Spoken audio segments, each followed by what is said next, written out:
Hi, this is Mark Oelze with PLEDGEtalk, a how-to when communication really matters. Hey, I'm in the middle of a series of ways that you can improve your communication with others with or without their help. And this is Way 8. And I'm just going to talk about the idea of paying attention to the flow of the conversation, paying attention to the flow of the conversation. So I had a lunch today with a good friend, a really good friend of mine. And on my way up there, I'm thinking about the conversation we're going to have. And I'm aware of things like, this is a friend who loves me well and gives me time to really share things about going on in my life, things that I'm wrestling with, wondering about. He does a great job of listening to me. Sometimes I will almost say too good of a job because he doesn't take the time to share much about himself. So I was aware, as driving up there today, I was thinking, I want to make sure that we have kind of like at least equal time to share about each other's lives. I want to make sure he doesn't only become the listener in the conversation with me, and that I make sure that I do some good listening with him.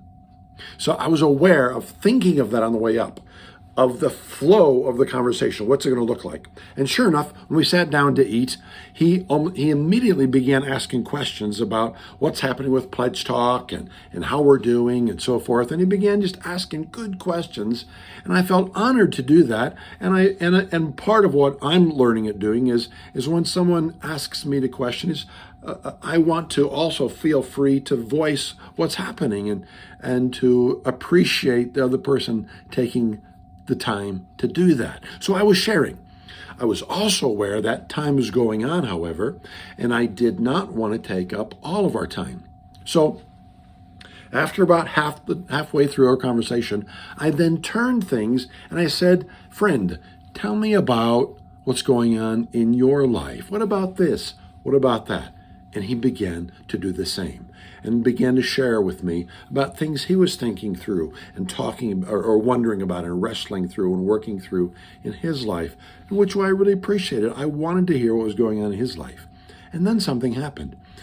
He finished what he was saying, and then he jumped back to me and said, so tell me more about your kids, or tell me more about this or that. He pointed it back to me again. And I was aware that I could jump right back and talk more about me, but I was kind of aware of thinking, sometimes I feel like he does that he doesn't feel like he can, or that it's okay or right or good for him to continue to share much about him. And I was aware of that and thought to myself, I don't want to just go back to talking about me again. I want the focus to stay on him. I was thinking again of the flow of the conversation. So I stayed with him and I said, wait a second, before I tell you anything more about me, I want to think through a little bit more about the kinds of things you were saying. And so I spent some time thinking about it, and then I reflected back. You would recognize I actually echoed back and thought through and reflected more about what he was talking about and shared more about him that I hope was encouraging for him. Then the conversation went back and forth a few more times like this. But the whole time, what I was aware of doing was keeping in mind the flow of the conversation, appreciating when he would truly wanted to hear me, but also wanting to love him also by spending a good amount of time listening to him and drawing him out as well. Thinking through, paying attention to the flow of the conversation, whereas by the end of the time of our lunch, my hope was that we both would have felt heard, understood, and loved because of paying attention well to the flow of the conversation. All right. So this week, I want to encourage you to do that. Pay attention. Are you doing all the talking, all the listening? Are you doing a third to two-thirds?